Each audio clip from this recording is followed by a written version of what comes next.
বাঁকুড়া জেলার সালোরা ব্লকের অন্তর্গত তিলুরি একটি বর্ধিষ্ণু গ্রাম।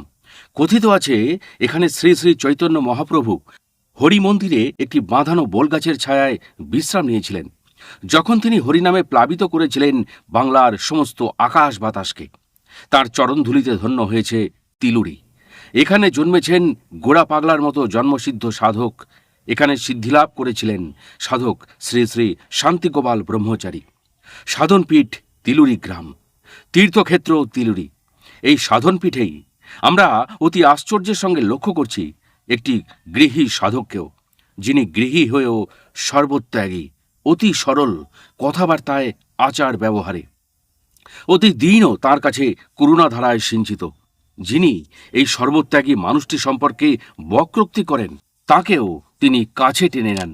যিনি কাম, ক্রোধ, লোভকে জয় করেছেন অতি সহজে এবং হাসি মুখে ভক্তদের আত্মার আত্মীয় রূপে তাদের সঙ্গে আলাপচারিতা কিংবা তাদের কল্যাণ কামনা করেছেন, তিনিই হলেন তিলুরির নবীন ব্রহ্মচারী, ডাকনাম নিমাই।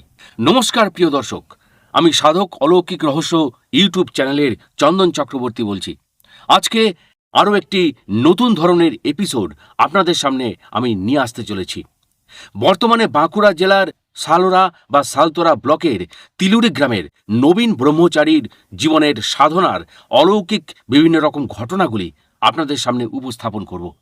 আপনারা শুনবেন, শুনে ভক্তিরসে প্লাবিত হবেন, চমৎকৃত হবেন, অবিশ্বাসীরা আশ্চর্য হবেন। তাহলে শুরু করা যাক প্রিয় দর্শক, তিলুরি গ্রামের নবীন ব্রহ্মচারীর সাধনালব্ধ অলৌকিক বিভিন্ন ঘটনাগুলির মধ্যে। সেই দিনটা ছিল হয়তো পুণ্য তৃতীয়া তিথি, অথচ সকাল থেকেই অস্থির মনে অমরবাবু বাড়ির মধ্যে পায়চারি করছেন। যত সময় বয়ে যাচ্ছে তত বাবুর বাড়ির মধ্যে উদ্বেগের ছায়া স্পষ্ট হয়ে উঠেছে। ডাক্তারবাবু সকালেই এসেছিলেন, উদ্বিগ্ন প্রতিবেশীরা এসে মাঝে মধ্যে খোঁজ নিয়ে যাচ্ছেন। এইভাবে সবাই যখন চিন্তিত, ঠিক ওই সময় সকলের মনে আনন্দ দিতে ঝর্ণা দেবীর কোল আলো করে জন্ম নিলেন পরম পুরুষ নিমাই।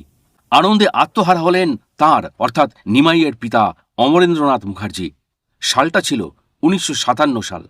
সেই সঙ্গে 1957 সালের 27শে জুলাই, বাংলা 1364 বঙ্গাব্দের 11ই শ্রাবণ মঙ্গলবার সকাল 9টায় ইতিহাসের পাতায় স্বর্ণ খচিত হয়ে রইল। প্রথম পুত্রের সুন্দর চেহারা, রং ফর্সা এবং গঠনটা একটু লম্বাটে হওয়ার দরুন অমরবাবু এবং তার মা সাবিত্রী দেবীর প্রথমেই মনে এলো শ্রী শ্রী চৈতন্য মহাপ্রভুর কথা। শ্রী শ্রী চৈতন্যদেবের বাল্যনাম ছিল নিমাই। সেই নামটাই রেখে দেওয়া হলো সেই নবজাত সন্তানের। বাবা ও মায়ের আদরের ও স্নেহের মধ্য দিয়ে বড় হয়ে উঠতে লাগলো নিমাই। আর তার দিদি তো এখন পুতুল খেলা ছেড়ে দিয়ে ভাইকে নিয়েই ব্যস্ত। তিনি যে ভাইকে ভীষণ স্নেহ করেন। অবশ্য নিমাই শৈশব থেকেই তার ঠাকুমা সাবিত্রী দেবীর কাছ থেকে অকৃত্রিম ভালোবাসা পেয়েছেন। এমন সুদর্শন ও সুলক্ষণযুক্ত পুত্র সন্তান লাভ করায় তার বাবাও তার আনন্দ গোপন করেনি কিন্তু। আর সেই কারণেই তিনি নিমাইয়ের বয়স 6 মাস হতে না হতেই মহা ধুমধাম সহকারে তার অন্নপ্রাশন করলেন। এইভাবে ধীরে ধীরে এই ছোট্ট শিশুটি বাড়ির সকলের কাছেই হয়ে উঠলেন নয়নের মণি। আর তার ঠাকুরমা তো ছিলেন নিমাই অন্তপ্রাণ। তাই এই ছেলেটি তার একটু চোখের আড়াল হলেই তিনি সারা বাড়ি তোলপাড় করে তুলতেন। এমনকি কেউ তাকে বেড়াতে নিয়ে গেলেও তাকে বলে যেতে হতো। এই ছেলেকে নিয়ে অমরবাবুও নানা মধুর স্বপ্ন দেখতে লাগলেন ধীরে ধীরে। আর ততই তার টান বাড়তে লাগলো এই ছোট্ট ছেলেটির প্রতি। নিমাইয়ের বয়স যেই মাত্র 6 বছর হলো, ঠিক তখনই তাকে তার বাবা প্রাথমিক বিদ্যালয়ে ভর্তি করে দিলেন। তিনি চান এই ছেলে শিক্ষা দীক্ষায় সত্যিকারের বড় হয়ে উঠুক।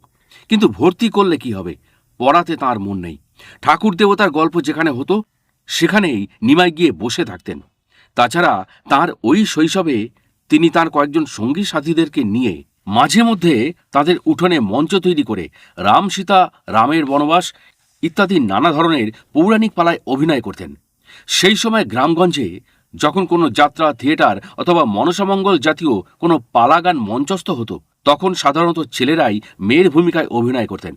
রাম সীতা পালায় অভিনয় করার পর দিনই নিমাই বিদ্যালয় যেতেই তার দিকে চোখ চলে যায় বিদ্যালয়ের বিশিষ্ট শিক্ষক দুগাই বাবুর। নিমাই তখন 3য় শ্রেণীতে পড়তেন। ওই শিক্ষক মশাইয়ের চোখ নিমাইয়ের মাথার দিকে যেতেই তিনি দেখলেন তার মাথার মাঝখানটি লাল। সেটার কারণ জিজ্ঞাসা করতেই ওই শ্রেণীরই অন্য একটি ছাত্র বলে ওঠে, স্যার, ও কালকে একটা নাটক করেছে, ওতে ও সীতা সেজেছিল স্যার, মাথায় ওটা ওর সিঁদুর। এ কথা শোনার পর মাস্টার মশাই সহ সকল সহপাঠীরা একসাথে হেসে উঠল। ওই সময় ওই শ্রেণীতে পড়তেন দেবাশিস বাবু বলে একজন। ওই দেবাশিস বাবুই একদিন লেখককে এই ঘটনাটি একান্তে বলেছিলেন। তিনি আরও জানিয়েছিলেন, শৈশব থেকেই আমি নিমাইয়ের মধ্যে ঠাকুর দেবতার প্রতি একটা বিশেষ টান লক্ষ্য করতাম। এই নিয়ে ওর সম্বন্ধে তখন অনেক আলোচনা হতো। তাছাড়া তখন ওর মধ্যে আমরা যে পরিমাণ সরলতা দেখেছি তা সচরাচর কারোর মধ্যেই দেখা যায় না। সত্যি দেবাশিসবাবু সঠিকই বলেছিলেন। আর সত্যি সত্যি তার মনটা এতটাই ঈশ্বরমুখী ছিল, কোথাও কোনো ঠাকুর দেবতা সম্পর্কে গল্পগুজব হলে তিনি সবকিছু ভুলে সেখানেই বসে যেতেন। ধর্মীয় কথা সবকিছু মন দিয়ে শুনতেন। আর যেটা তার প্রিয় খেলা ছিল তা হলো মাটির প্রতিমা তৈরি করে সেটাকে পুজো করা। প্রতিমাগুলো বিসর্জন করতে তার মন চাইতো না। মূর্তিগুলো সব জমা হতে হতে অনেক হয়ে গিয়েছিল। তিনি অন্য খেলা খেলেননি কখনো। নিমাইয়ের এমনতর ভাবধারার জন্য তার বাবার দুশ্চিন্তা ক্রমশই বাড়তে লাগল। অনেকে তার বাবাকে সান্ত্বনা দিতে গিয়ে বলেন, নিমাই যখন বড় হবে তখন সব কিছু ঠিক হয়ে যাবে। কিন্তু উচ্চ বিদ্যালয়ে অর্থাৎ তিলুরি কৃপাময়ী উচ্চ বিদ্যালয়ে ভর্তি হওয়ার পরেও তার স্বভাবের কোনো পরিবর্তন হল না। বিদ্যালয় নয়, প্রতিদিন মন্দিরের প্রতি তার টান বাড়তে লাগলো। তাই কোনোদিন বিদ্যালয় থেকে তার বাড়ি ফিরতে দেরি হলে তার ঠাকুরমা তার খোঁজে আর স্কুলে যেতেন না, যেতেন মন্দিরগুলিতে। আর সত্যি সত্যি সেখানে তাকে পাওয়াও যেত। অবশ্য তার বাবা যেদিন বাড়িতে থাকতেন তিনি সেদিন নিমাইয়ের খোঁজে যেতেন। এইভাবে তিনি ধীরে ধীরে আরও বড় হয়ে উঠলেন। কিন্তু তার মনটা সেই শিশুর মতোই সরল রয়ে গেল। তিনি যখন উচ্চ বিদ্যালয়ে পড়তেন সেই সময় বিদ্যালয়ের প্রধান শিক্ষক ছিলেন মাননীয় আনন্দ কিশোর রায়। তিনিও অবাক হয়ে গিয়েছিলেন এই ছাত্রটির মধ্যে আধ্যাত্মিক চেতনার এমন বিকাশ দেখে। অবশ্য প্রধান শিক্ষক মহাশয় ছিলেন অত্যন্ত ধর্মভীরু ও দয়ালু মনের। তিনি তাকে দেখেই বলেছিলেন, এই ছেলে একদিন সত্যিকারের মানুষ হয়ে উঠবে। মাস্টারমশাই যে বাড়িতে ভাড়া থাকতেন সেই বাড়িতে তিনি নানা ফুলের অনেক গাছ লাগিয়েছিলেন। নিমাই তখন প্রতিদিন বাড়িতে মায়ের পূজা করতেন, আর সেই জন্য তার রোজই ফুলের দরকার হতো বলে ফুলের জন্য তাকে নানা বাড়ি ঘুরতে হতো। কেউ তাকে ফুল দিত, আবার কেউ বা খালি হাতেই তাকে ফিরিয়ে দিত। খালি হাতে ফিরতে হলে তার দুঃখ হতো ঠিকই, কিন্তু কোনোদিন কাউকে এই নিয়ে তিনি কিছুই বলতেন না। ঠিক এইভাবেই কোনো একদিন ফুলের খোঁজ করতে করতে তিনি ওই মাস্টারমশাইয়ের বাড়ির কাছে চলে গিয়েছিলেন।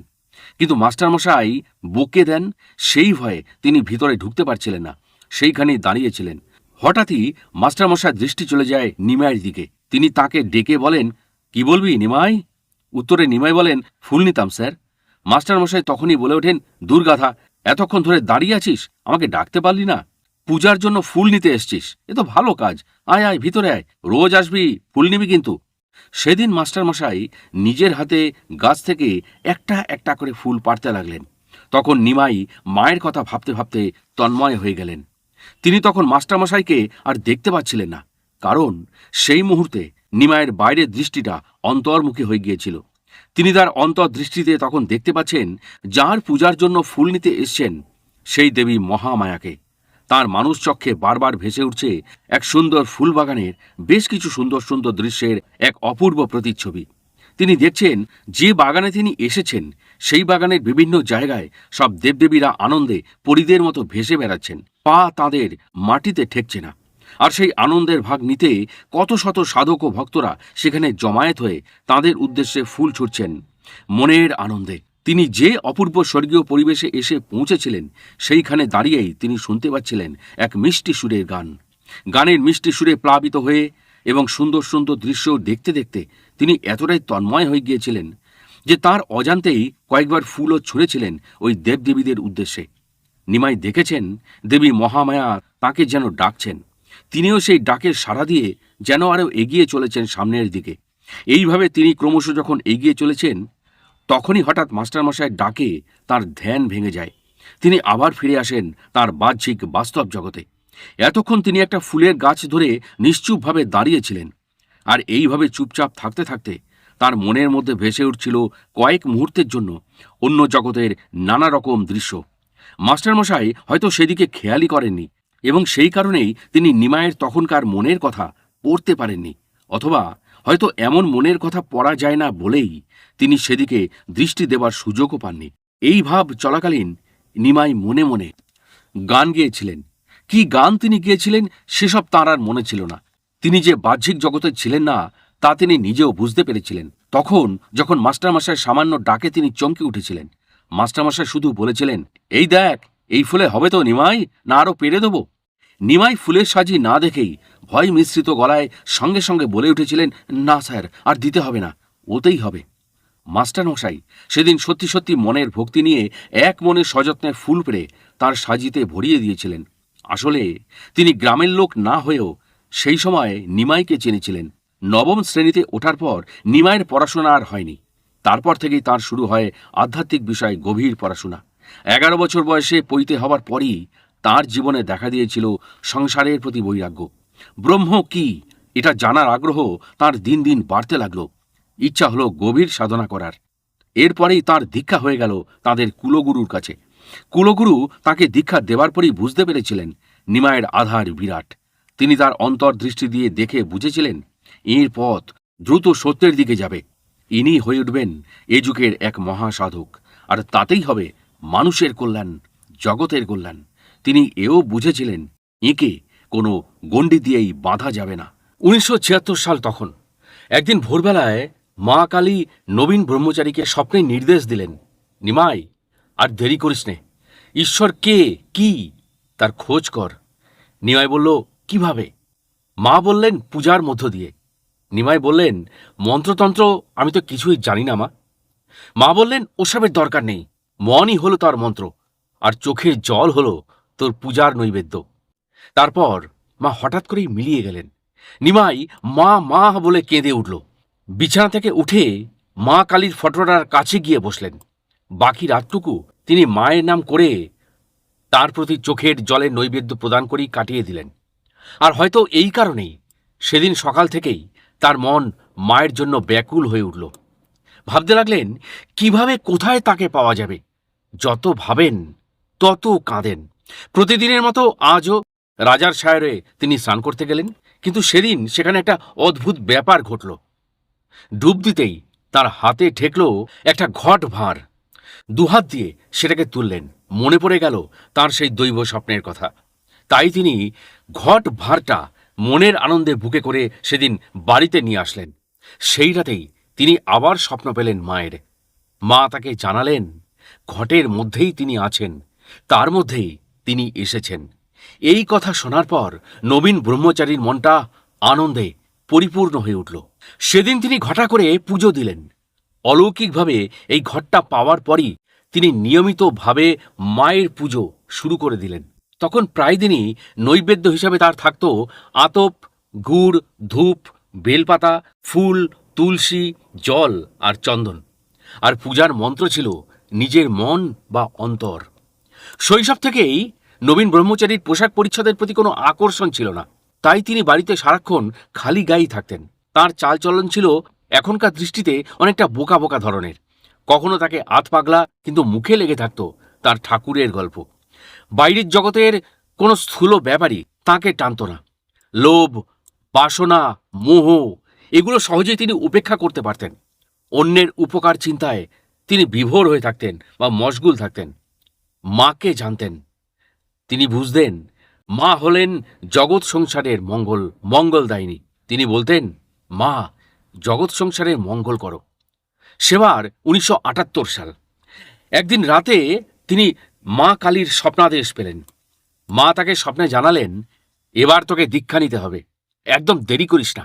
এই কথা বলেই মা সেদিন অন্তরিত হলেন। আর সঙ্গে সঙ্গে ঘুমটা ভেঙে গেল নিমাইয়ের। জানলা দিয়ে তিনি তাকিয়ে দেখলেন ভোর হয়ে এসছে। সেই ভাবাবেশ নিয়ে উঠে বসলেন মায়ের ফটোটার কাছে। ফটোটাকে কোলে তুলে নিয়ে বলতে লাগলেন, তুই কোথায় চলে গেলি মা? আবার তুই আমাকে দেখা দে, একটিবার দেখা দে। এ কথা যত বলেন তত কাঁদেন। দুচোখ দিয়ে তার জল গড়িয়ে পড়তে থাকে। পরের দিনই তিনি তার বাবা মার কাছে তার স্বপ্নাদেশের কথা জানিয়ে তাদের আদেশ নিয়ে নিলেন। তার বাবাও জানেন সেই সাধিকা মা অন্নপূর্ণা দেবীর কথা। বিরাট বড় একজন সাধিকা। অগণিত ভক্ত শিষ্য আছে এই মায়ের। মা কিন্তু সকলকে ভালোবাসেন, সকলকে কৃপা করেন। কত পাপী তাপী পরিত্রাণ পেয়ে গেছে মা অন্নপূর্ণার মায়ের একটু স্পর্শে অথবা আশীর্বাদে। এইসব শুনে নিমাইয়ের মন আরো চঞ্চল হয়ে উঠল। কবে তার কাছে যেতে পারবেন তিনি, এই চিন্তাই তিনি সব সময় করতে লাগলেন। জন্মদাতা বাবাকে বারবার বলতে লাগলেন সেখানে নিয়ে যাওয়ার জন্য। অবশ্য মায়ের সাজানো পথ কিন্তু কারোর ইচ্ছে মতো চলে না, তার নিজের মতো সহজ সরল গতিতেই চলে। তাই আর দেরি হলো না। এই ঘটনার কয়েকটা দিন পরেই তার জন্মদাতা পিতার সাথে আশ্বিনের 11 তারিখে দুর্গা অষ্টমীর দিন নিমাই পৌঁছে গেলেন বালিজুড়িতে স্বপ্নের সেই দেবী অন্নপূর্ণার আশ্রমে। সেখানে সাক্ষাৎ হল সাধিকা শ্রী শ্রী অন্নপূর্ণা দেবীর সাথে পরবর্তী নবীন ব্রহ্মচারীর বা তৎকালীন নিমাইয়ের। মা অন্নপূর্ণা দেবীর তখন অনেক বয়স, তবু তার চেহারার ঔজ্জ্বল্য তখন এতটুকু কমেনি। তিনি সামনে এসে দাঁড়াতেই দেবীর জ্যোতি বিচ্ছরিত হল চারিদিকে। দেখে হতবাক হয়ে গেলেন নিমাই। অবাক হয়ে তিনি মাকে দেখছেন আর ভাবছেন, এ তো স্বর্গের দেবী। সঙ্গে সঙ্গে তার মনে পড়ে গেল শ্রী শ্রী মায়ের কথা। এমন জ্যোতি তো তাঁর চেহারাতেই ছিল। একথা তিনি বাইরেও পড়েছেন, লোকমুখেও শুনেছেন। মাকে প্রণাম করলেন নিমাই তার ভক্তির অর্ঘ্য দিয়ে। মা বললেন, আয় ভেতরে বস, একটু বিশ্রাম নে। অনেক দূর থেকে এসেছিস, খিদেও পেয়েছে না রে? আয় আয়, মায়ের প্রসাদ নে। রাস্তায় কষ্ট হয়নি তোর? তিলুরি তো এখান থেকে অনেকটা পথ। মা মায়ের ভাবে বলে চলেছেন, আর নিমাই ভাবছে অন্য কথা। ভাবছে, কি করে বলবো, মা আপনার কাছে আমি দীক্ষা নেব। এইভাবে অনেকটা সময় পেরিয়ে যাওয়ার পর সাহসে ভর করে তিনি মা কালীকে স্মরণ করে দেবী অন্নপূর্ণাকে বললেন, মা, আমি আপনার চরণে আশ্রয় পেতে অত দূর থেকে ছুটে এসেছি, আপনি আমাকে আশ্রয় দেবেন তো মা? অন্নপূর্ণা দেবী বললেন, সে কি বাবা? নিমাই বললেন, হ্যাঁ মা, আমি আপনার কাছে দীক্ষা নিতে চাই, দেবেন তো দীক্ষা মা? দেবী অন্নপূর্ণা বললেন, না বাবা, তা হয় না। অনেক অনুরোধ সত্ত্বেও অন্নপূর্ণা দেবী সেদিন নিমাইকে দীক্ষা দিতে রাজি হলেন না। মা রাজি না হওয়ায় নিমাই মায়ের মন্দিরে বসে কাঁদতে লাগলেন অস্ফুটভাবে। মনে মনেই বলতে লাগলেন, মা, তোর আদেশ পেয়েই তো আমি এসেছি, তাও কেন আমার দীক্ষা হবে না? তবে কি আমায় খালি হাতেই ফিরে যেতে হবে মা? দীক্ষা পাওয়ার অনুমতি না পেয়ে সারা রাত দু চোখের পাতা এক হল না নিমাইয়ের। ভাবতে ভাবতে কখন যে ভোরও এসছে খেয়াল হয়নি তার। ধ্যান ভাঙল মায়ের ডাকে। মা অন্নপূর্ণা দেবী তাকে বললেন, মা করুণাময়ীর আদেশ হয়েছে তোকে দীক্ষা দিতে, তাই আজই অর্থাৎ 12ই আশ্বিন দুর্গা নবমীর দিন তোর দীক্ষা হবে। এই কথা মায়ের মুখ থেকে শোনার পরেই নিমাইয়ের সে কি আনন্দ। অন্নপূর্ণা দেবী নাকি মায়ের কাছ থেকে নিমাই সম্পর্কে অনেক কিছু জেনে তারপর দীক্ষা দিতে মনস্থ করেছেন। এই প্রসঙ্গে জানা গেল, নিমাই হলেন সাধক কবিরামের নতুন জাতক, আর সাধক কবিরাম ছিলেন করুণাময়ী মা কালীর উপাসক। তিনি তার প্রতিষ্ঠিত মন্দিরের কালী মায়ের নাম রেখেছিলেন নবীনা কালী। সাধক কবিরামের জন্মদাতার বাবার নাম ছিল শ্রী নবীন মুখার্জি। তার নামানুসারে তিনি নাকি প্রতিষ্ঠিত কালীর নাম রেখেছিলেন নবীনা কালী। সেই সাধক কবিরাম কিভাবে সিদ্ধিলাভ করেন সেই প্রসঙ্গে প্রিয় দর্শক আমরা একটু পেছন দিকে তাকাব। সে অনেককাল আগেকার ঘটনা, আজ থেকে প্রায় 30 বছর কিংবা 40 বছর আগে তো হবেই। লোকশ্রুতির মধ্য দিয়ে সেই কাহিনী চলে এসছে বংশ পরম্পরায়, পুঁথিপত্র, বেদ, বেদান্তের মতো। এই গল্পটা শোনা গেছে শ্রী শ্রী মা অন্নপূর্ণা দেবীর অন্যতম বয়োজ্যেষ্ঠ শিষ্য শ্রী বামদেবের বা অভয়চন্দ্রের কাছ থেকে। তৎকালীন বর্ধমান জেলার বালিজুড়িতে বাস করতেন নবীন মুখার্জি নামে এক সহজ সরল পণ্ডিত, অমায়িক ভদ্রলোক। তিনি সাধু সন্তদের খুব সমাদর ও সম্মান করতেন। শ্রী শ্রী কবিরাম হলেন তাঁরই ছেলে। শ্রী কবিরাম বালক বয়স থেকেই ছিলেন অত্যন্ত দুরন্ত এবং সাহসী। যখন তার বয়স চলছিল 10 কি 11 বছর, সেই সময় নাকি একজন সাধু আশ্রয় নিয়েছিলেন নবীনবাবুর বাড়িতে। নবীনবাবু সাধুদের সঙ্গে গল্পগুজব করে সময় কাটাতে ভালোবাসতেন। যে সাধুটি এবার নবীনবাবুর বাড়িতে আশ্রয় নিয়েছিলেন তার চেহারাটি এমনও ছিল যে তাঁকে দেখেই বালক কবিরামের মনে হয়েছিল সাধুটা হয়তো কোনো ডাকাত টাকাত হতে পারে। এখানে বলে রাখা দরকার, সেই সময় বালিজুড়ি এবং পার্শ্ববর্তী অঞ্চলে ডাকাতের ভীষণ রকম উপদ্রব বেড়েছিল। আর সেই সব ডাকাতেরা আগে থেকেই ছক কেটে কীভাবে ডাকাতি করত সেই সব শোনা ছিল বা জানা ছিল বালক কবিরামের। সেই সময় ওখানে ডাকাতদের ভয়ে বেশিরভাগ বাড়ির দরজা সন্ধ্যা থেকেই বন্ধ হয়ে যেত। তাই এমন সময় বালক কবিরামের এই অপরিচিত সাধুটিকে ডাকাত মনে করাটা অস্বাভাবিক কিন্তু কিছু ছিল না। তাছাড়া প্রায় দিনই ওই সাধুটি বাইরে বেরিয়ে যেতেন। অবশ্য রাতের বেলায় থাকতেন বালক কবিরামের বাড়িতে।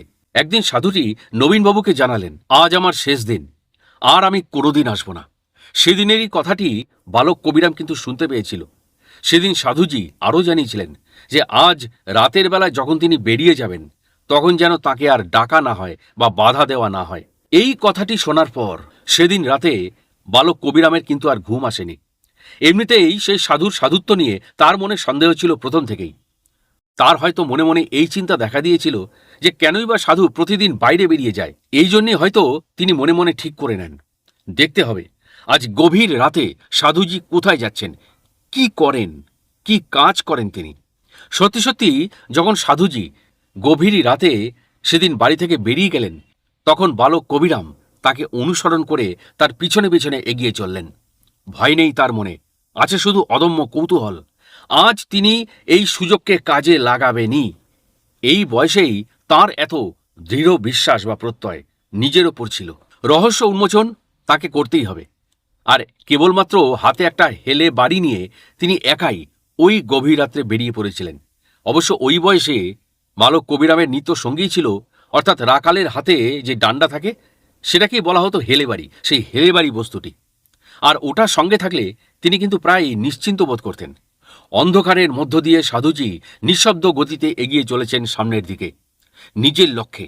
আর সাধুর আসল রূপ ও রহস্যের সন্ধান পেতে কিছুটা দূরত্ব রেখে পিছু পিছু চলছেন বালক কবিরাম। রাস্তাটা খুব নিঝুম ছিল, যে কোনো বালকের পক্ষে তো বটেই, বয়স্ক লোকের পক্ষেও ছিল সেটা অত্যন্ত ভয়ের বা ভয়ঙ্কর ব্যাপার। একটা জোর বা নালার কাছে আসতে নিচে নেমে গেলেন সেই সাধু। নিশুতি রাত, দূর থেকে শোনা যাচ্ছে তার পায়ের শব্দ। বহু দূর থেকে ভেসে আসছে কয়েকটি ভয়ার্ত কুকুরের ডাক। আর শ্মশানের কাছাকাছি কোথায় যেন একটা শেয়াল ডেকে উঠল না? মাথার ওপর দিয়ে উড়ে যাওয়া কয়েকটা বাদুর ও রাতচরা পাখিটা ডানার ঝটপট শব্দে উড়ে গেল। ধীরে ধীরে শ্মশানের ভয়ঙ্কর ছবিটা তার মানুষ চক্ষে স্পষ্টভাবে ভেসে উঠতে লাগল। হয়তো সেই কারণেই বালক কবিরাম আর এগোতে পারলেন না। একটা গাছের আড়ালে দাঁড়িয়ে অনেকটা গোয়েন্দা দৃষ্টিতে তিনি সাধুজিকে লক্ষ্য করতে লাগলেন। ওদিকে সাধুজি যতবারই তার নিজের প্রস্তুত করা আসনে বসে ধ্যান করার চেষ্টা করেন ততবারই তার ধ্যান ভেঙে যেতে থাকে। কিছুতেই তার মনটা ধ্যানে বসাতে পারছেন না তিনি। এইভাবে অনেকটা সময় কেটে যাওয়ার পর তিনি মনে মনে বেশ বিরক্ত হয়ে উঠলেন। তারপর চিৎকার করে উঠলেন, কেউ কোথাও যদি আত্মগোপন করে থাকো আমার চারিপাশে, তাহলে তাড়াতাড়ি বেরিয়ে এসো। না বেরিয়ে এলে আমি কিন্তু তাকে ধ্বংস করে দেব। এইভাবে বার দুয়েক চিৎকার করে উঠতেই গাছের আড়াল থেকে সভয়ে বালক কবিরাম বেরিয়ে আসেন। কবিরামকে দেখেই সাধুজি চিনতে পারেন। সাধুজি তাকে কাছে ডাকলেন, বললেন, এসো এসো, এখানে এসো। আমি আজ তোমাকে এখনই দীক্ষা দেব, আর তুমি বসবে এই আসনে। তারপর যা যা বলবো সেই মতো ঠিকঠাক সমস্ত কাজ কিন্তু তুমি করবে। তারপর সাধু বাবার নির্দেশ মতো বালক কবিরাম সবকিছু নিয়ম পালন করে গেলেন এবং বসলেন জপ ও ধ্যানে। এত কম বয়সী একটা ছেলের এমন একাগ্র মনের ধ্যান দেখে সাধুজি কিন্তু সেদিন খুব অবাক হয়ে গিয়েছিলেন। সাধুজি বুঝতে পারলেন এ নিশ্চয়ই ঈশ্বরের পূর্ব নির্দিষ্ট যোগাযোগ, তাছাড়া এটা কিছুতেই সম্ভব হতে পারে না। এইসব ভাবতে ভাবতে যে কতক্ষণ কেটে গেছে তার ঠিক ছিল না। ওই রাতে ওই আসনে মাত্র একবার বসেই বালক কবিরাম সিদ্ধিলাভ করেন, অর্থাৎ তিনি প্রত্যক্ষভাবে ঈশ্বরের দর্শন পান।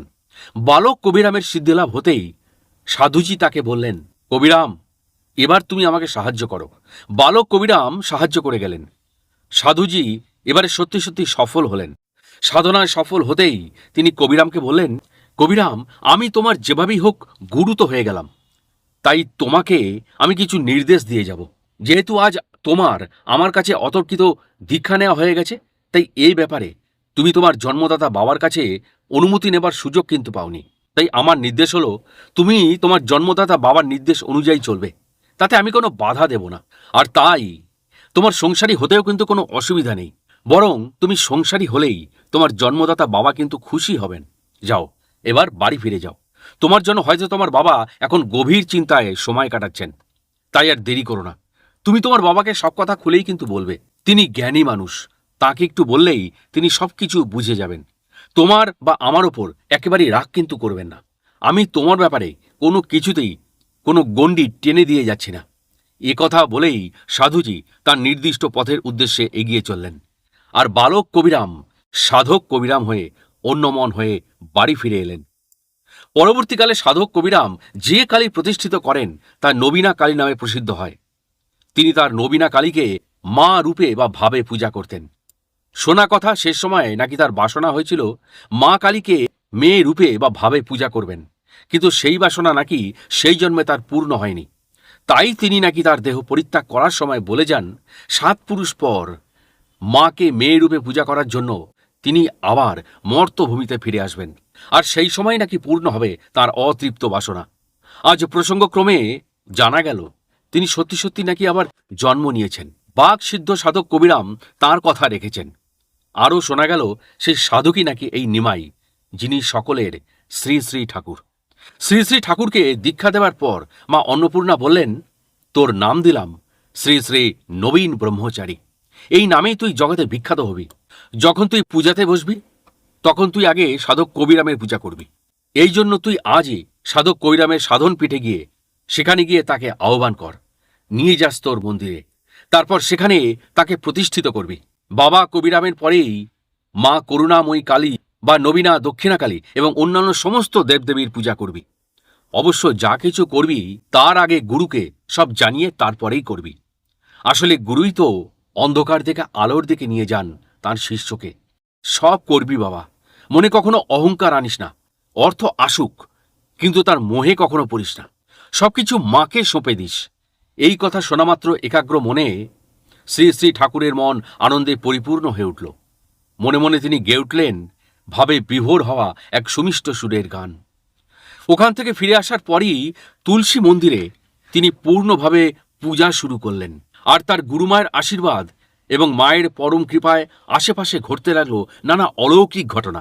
এর ফলে পূজার্থী ও আশীর্বাদ প্রার্থীদের ভিড় ক্রমশই বাড়তে লাগলো তাঁর চারিপাশে। সেখানকার ফুল জল খেয়ে বহু অসুস্থ ব্যক্তি সুস্থ হয়ে উঠতে লাগলো। মায়ের পূজার ফুল ও বেলপাতা নিয়ে গিয়ে অনেকে অনেক কাজে সাফল্য পেতে লাগলো।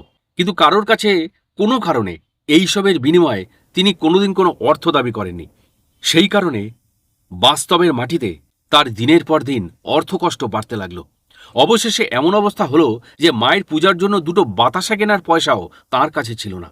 তাই শুধুমাত্র তার মন, জল, বেলপাতা ও ফুল দিয়েই তিনি প্রতিদিনই মায়ের পূজা করতেন। দিনে রোদের গরম, রাতে অন্ধকার, আর বৃষ্টি হলে তো আর কথাই নেই, সবকিছু একাকার। এরই মধ্যে ছাদনবিহীন তুলসী মন্দিরে তার নিত্য পূজা চলছিল।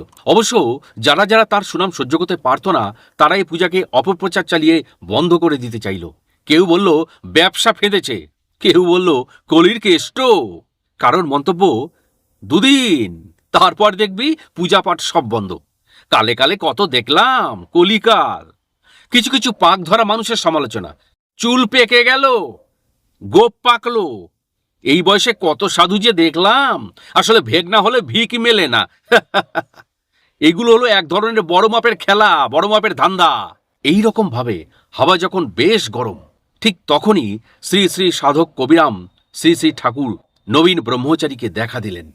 শ্রী শ্রী ঠাকুর ভাবাবেশে বসে আছেন, আর সাধক কবিরাম তাকে দেখা দিয়ে বলছেন, তোর খুব অভাব তাই না? এই নে, এই থলিটা রাখ, এতে অনেক সোনাদানা আছে। পূজা করতে যখনই তোর টাকার দরকার হবে তখনই এগুলো থেকে তুই খরচা করিস, এতে তোর কোনোদিন অভাব হবে না।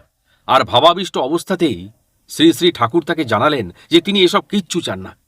কবিরাম বললেন, চাসনি তো কি হয়েছে, এগুলোর তো প্রয়োজন আছে, আর এ না হলে দিন চলবে না, অভাবে পড়ে যাবি, পূজা চালাতে পারবি না, নে নে রাখ। শ্রী শ্রী ঠাকুর বললেন, না বাবা, ওসব আমি নিতে পারবো না, তুমি এগুলো ফিরিয়ে নাও। কবিরাম বললেন, আর একবার ভেবে দেখ। শ্রী শ্রী ঠাকুর বললেন, তুমি আমাকে দুর্বল করে কেন তুলছো বাবা? তুমি আমাকে লোভ সংবরণ করার শক্তি দাও। তুমিই তো আমার দিশারি, তুমি আমাকে সঠিক পথ দেখাও বাবা। এইভাবে দুজনের মধ্যে কথা চলতে চলতে হঠাৎ কবিরাম মিলিয়ে গেলেন। আর সাধক কবিরাম অন্তর্হিত হতেই শ্রী শ্রী ঠাকুরের ধ্যান ভেঙে গেল। এই ঘটনার কিছুদিন পরেই সত্যি সত্যি শ্রী শ্রী ঠাকুরের ভীষণভাবে অভাব হয়ে গেল। কারণ এখন পূজা অনেকেই দেখতে আসে, কিন্তু কেউ পূজার জন্য নৈবেদ্য নিয়ে আসে না, আবার পূজা শেষে প্রসাদ চায়। ঈশ্বরের অদ্ভুত পরীক্ষা। তাই শ্রী শ্রী ঠাকুর চোখের জলে পূজা সারেন। কয়েকদিন পর আবার সাধক কবিরাম তাকে দেখা দিলেন। তিনি আবার শ্রী শ্রী ঠাকুরকে বললেন সেই থলিটা নেওয়ার কথা, কিন্তু নবীন ব্রহ্মচারী সেই একই কথা, আমি অর্থ চাই না বাবা, আমি চাই তোমাকে। সাধক কবিরাম এই কথা শুনে এবার মুচকি হাসতে লাগলেন। তারপর বললেন, আচ্ছা, তাই হবে। এদিকে ধীরে ধীরে শ্রী শ্রী ঠাকুরের অভাব আরো বাড়তে লাগলো। যত দিন যেতে লাগলো ততই অভাবটা তার ভীষণভাবে দেখা দিল। শ্রী শ্রী ঠাকুরের যখন এমন অবস্থা চলছে, ঠিক তখনই স্বয়ং মা শ্রী শ্রী ঠাকুরকে জানালেন তিনি জুড়ি অর্থাৎ আতপ দুধ দিয়ে বানানো ক্ষীর খেতে চান। তা জেনে তার যে কি আনন্দ! মা অন্নপূর্ণা আজ প্রথম তাকে নিজ মুখে এই কথা বলেছেন। কিন্তু খাওয়ার কথা, এই যে পরম সৌভাগ্যের ব্যাপার। কিন্তু পরক্ষণেই তার মন খারাপ হয়ে যায়। তার কাছে যে টাকা নেই, কি করে তিনি কাকে তিনি জুড়ি খাওয়াবেন? দুধ কেনার জন্য তো টাকা লাগবেই। সারাটা সকাল তিনি চিন্তা করেই বিভোর হয়ে রইলেন। তিনি তার মন্দিরের এখানে ওখানে অনেক খোঁজাখুঁজি করে একটা টাকাও পেলেন না। টাকা জোগাড় করা অসম্ভব দেখে পূজা করার জন্য ফুল ও বেলপাতা আনতে গেলেন শ্মশানের কাছে পাকা রাস্তার ধারে। বেলপাতা পারছেন আর ভাবছেন ওই একই কথা, মায়ের স্বাদ তবে কি অপূর্ণ থেকে যাবে? অন্যমনস্কভাবে বেলপাতা পারতে পারতে হঠাৎ একটা বেল কাঁটা তার হাতে ফুটে গেল। কয়েক ফোঁটা রক্ত ঝরে পড়ল নিচে মাটির ওপর। ঠিক তখনই যেন কেউ বলল, এত চিন্তা কিসের, মাকে ডাক। শ্রী শ্রী ঠাকুর তখন বুঝলেন এ আর অন্য কারো কণ্ঠস্বর নয়, বাবা কবিরাম, সাধক কবিরামের কণ্ঠস্বর। চোখ খুলতেই দেখেন পড়ে থাকা পাতার আড়ালে একটা লাল শালুর অর্থাৎ কাপড়ে মোড়া কিছু একটা রয়েছে। লাল শালু খুলে দেখেন তাতে আছে কয়েকটা টাকা। মায়ের অপার করুণার কথা চিন্তা করে তিনি বাড়ি ফিরে আসলেন। নিজের হাতেই বানালেন মায়ের জন্য জুড়ি। মাকে জুড়ি নিবেদন করার সময় তার মনে সে কি ভীষণ আনন্দ। হাতে তালি দিয়ে এলোমেলোভাবে নাচতে লাগলেন আর গান ধরলেন, তোমার কর্ম তুমি করো মা, লোকে বলে করি আমি। সেই লাল শালুটা তিনি আজও অতি যত্নে রেখে দিয়েছেন তার মন্দিরে। সেই লাল শালুটা দেখলেই এখনো তার কথা মনে পড়ে যায়, এতদিনের আগের সেই অলৌকিক ঘটনাটি। এই ঘটনা রেশ কাটতে না কাটতেই সাধক কবিরাম আবার একদিন দেখা দিলেন নবীন ব্রহ্মচারীকে। সেই সময় ভাবাবিষ্ট অবস্থায় শ্রী শ্রী ঠাকুর বসেছিলেন। সাধক কবিরাম তাকে জানালেন তার খুব খিদে পেয়েছে এবং খিদেতে তিনি খুব কষ্ট পাচ্ছেন। যন্ত্রণাকাতর মুখমণ্ডল দেখে সেদিন ধ্যান ভেঙে গেল শ্রী শ্রী ঠাকুরের। কিন্তু অবাক কাণ্ড, পূজা দিতে সেদিন আর কেউ এলো না, অথচ অন্যদিন কেউ না কেউ তখন আসেই। আজ হাতও ফাঁকা ঠাকুরের। তিনি অস্থির চিত্তে ঘোরাফেরা করছেন আর ভাবছেন কি খেতে দেবেন বাবা কবিরামকে। তার মন্দিরের সামনেই যে একটা সুস্বাদু পেয়ারা গাছ ছিল, যার প্রতিটি শাখা প্রশাখা তিনি তন্ন তন্ন করে খুঁজে তারপর দেখলেন, তার কোথাও একটাও পেয়ারা তিনি দেখতে পেলেন না। অবশেষে পেয়ারা গাছটার নিচেই দাঁড়িয়ে দাঁড়িয়ে যখন মনে মনে ভাবছেন আর বলছেন, মাগো, বাবা যে খেতে চেয়েছেন, তাকে কি খেতে দেব মা? একটা উপায় তুমি করো। এইভাবে এক মনে কিছুক্ষণ কাটাবার পর তার চোখ চলে গেল পাঁচিলের কোলে থাকা পেঁপে গাছটার দিকে। তিনি অস্ফুট স্বরে বলে উঠলেন, গাছে একটা পেঁপে রয়েছে মনে হচ্ছে। তিনি দ্রুত পদক্ষেপে গাছটার দিকে এগিয়ে গেলেন। গিয়ে দেখলেন সত্যি সত্যি গাছেতে একটা পেঁপে ফলে রয়েছে। সেই পেঁপেটা আবার কাঁচা নয়, পাকা। এই ঘটনায় তিনি অত্যন্ত অবাক হলেন এবং সাথে সাথে আনন্দও পেলেন প্রচুর। খুশি মনে পেঁপেটা নিয়ে তিনি নিজের হাতে কেটে সযত্নে বাবা কবিরাম ও করুণাময়ী মাকে নিবেদন করলেন। সেদিন শ্রী শ্রী ঠাকুরের পরমানন্দে কেটে গেল বেশ কিছুটা মুহূর্ত। এরপর 1979 সাল। তখনও কিন্তু প্রতিমা তৈরি করে পুজো শুরু হয়নি। সেই সময় এই ঘটনার লেখকের শরীর অসুস্থ থাকায় তার মাসি ও দিদির সঙ্গে শ্রী শ্রী ঠাকুর তাঁর বাড়িতে এসেছিলেন। শ্রী শ্রী ঠাকুর শুভময় বাবুকে দেখলেন। পরে তিনি জানালেন মাকে জানাতে। শুভময় চারের বাবাও শ্রী শ্রী ঠাকুরের কাছে প্রতিজ্ঞাবদ্ধ হয়ে বললেন, যদিও শরীর ভালো থাকে তবে আমি প্রতিমা দেব। শুভময় বাবু শ্রী শ্রী ঠাকুরকে ভক্তিভরে প্রণাম করলেন। তিনি শুভময় চারের মাথায় হাত দিয়ে আশীর্বাদ করলেন। তিনি যদিও সুস্থ, তবুও তার স্পর্শ পেয়ে তিনি যেন ঘুমন্ত অবস্থা থেকে জাগ্রত অবস্থায় উঠে এসছেন মনে হল। পরশ পাথরের মতো নবীন ব্রহ্মচারীর হাতের ছোঁয়া পেয়েই লেখক শুভময় চার যেন অনেকটা সুস্থ বোধ করতে লাগলেন। লেখক শুভময় চারের বাবা নিজে কাছে বসে নবীন ব্রহ্মচারীকে মিষ্টিমুখ করালেন। এইসব হওয়ার পর শুভময় বাবুর বাবা ও শ্রী শ্রী ঠাকুর দুজনে মিলে দীর্ঘক্ষণ গভীর আলোচনায় মত্ত রইলেন। আধ্যাত্মিক বিষয়ে দুজনে যখন গল্প করছেন, তখন কম বয়সের লেখক শুভময় বাবু অনুভব করছিলেন সেই মহামিলনের সুর, তাল, লয়কে। কি ছন্দ এদের কথার মধ্যে! ভারী ভালো লাগছিল তার। এরপর তার বাবা শ্রী শ্রী ঠাকুরকে বাড়ি পৌঁছে দেওয়ার ব্যবস্থা করে দিয়ে এসে বসলেন শুভময় বাবুর কাছে। তিনি বললেন, ইনি হলেন জাত সাধক, দেখছিস না এর মধ্যে ঈশ্বরকে পাওয়া যায়? দেখছিস না এর মধ্যে কতটা সরলতা? ঠিক যেমনটি ছিল শ্রী শ্রী রামকৃষ্ণের মধ্যে। এমন ভাবের সাধক না হলে কি ঈশ্বরকে পাওয়া যায় রে? আমি যখন থাকব না তখন দেখবি ওর নাম ছড়িয়ে পড়বে লক্ষ কোটি ঘরে। এরা হলেন যুগপুরুষ। দু একজন সাধক জন্মসিদ্ধ থাকে কিনা, ইনি হলেন তেমনি। জগতের কল্যাণ করার জন্যই এদের জন্ম। এই ঘটনার প্রায় 20 বছর পরে যখন শ্রী শ্রী ঠাকুরের কথা লেখক শুভময় চার লিখতে বসেছেন, তখন তার বাবা কিন্তু আর ইহজগতে নেই। তিনি ইহজগৎ ছেড়ে চলে গেছেন ঠিকই, কিন্তু সেই সময় তিনি শ্রী শ্রী ঠাকুর সম্পর্কে যা যা তাঁকে বলে গেছিলেন, আজ তো তিনি এবং অন্যান্যরা প্রত্যক্ষভাবেই তা উপলব্ধি করতে পারছেন। যাই হোক, এবার প্রিয় দর্শক ফিরে আসি নবীন ব্রহ্মচারীর আগেকার কথায়। শুভময় বাবু ও তার বাবা পরদিনই গেলেন শ্রী শ্রী ঠাকুরের মন্দিরে। অবশ্য ঘর তখনও তৈরি হয়নি, তুলসী মন্দিরেই পূজা হতো। তার আশীর্বাদে তার শরীর দ্রুত সুস্থ হয়ে উঠল। শুভময় বাবুর বাবা নবীন ব্রহ্মচারীকে জানালেন, তিনি বললেন এবছরই তিনি তার শপথ পূরণ করে দেবেন। যাই হোক, সেই বছরই তৈরি হলো আলাদাভাবে বাবা সাধক কবিরাম ও মাকে পূজা করার জন্য আলাদা কুঁড়েঘর। বাংলা 1386 সালে 2রা কার্তিক, ইংরাজি 1979 সালের 20 অক্টোবর শনিবার প্রতিমা তৈরি করে প্রথম পূজা শুরু হলো। ঠাকুরকে প্রথম বছর থেকেই আর কোনো দিনের জন্য প্রতিমার কথা ভাবতে হয়নি। সেই যে প্রতিমায় পুজো শুরু হলো তা কিন্তু আর কোনোদিন থেমে থাকেনি। আর প্রতিমায় তৈরি করে পূজা করার প্রথম বছরই ঘটল এক বিশেষ ঘটনা।